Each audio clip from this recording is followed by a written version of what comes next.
আমাকে রান্না করেছো, একটু লবণ হয়নি? দাঁড়ো দাঁড়ো, আমি এক্ষুনি লবণ এনে দিচ্ছি, এক্ষুনি লবণ এনে দিচ্ছি।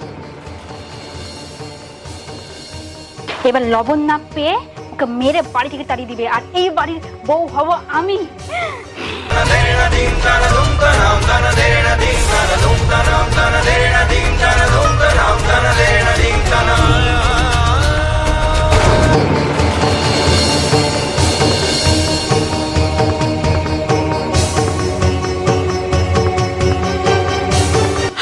ঈশ্বর, ঈশ্বর তুমি আমাকে রক্ষা করো, ঈশ্বর তুমি আমাকে একটা পথ দেখাও ঈশ্বর। হে বালিকে, তোর পথ তোর চোখের সামনে খোলারে আছে, তুই ভালো করে চোখ খুলে দেখ।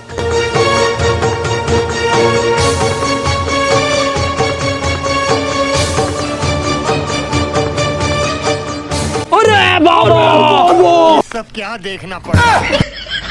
आय आय मार मार आय आय मार मार साला আমি পাগল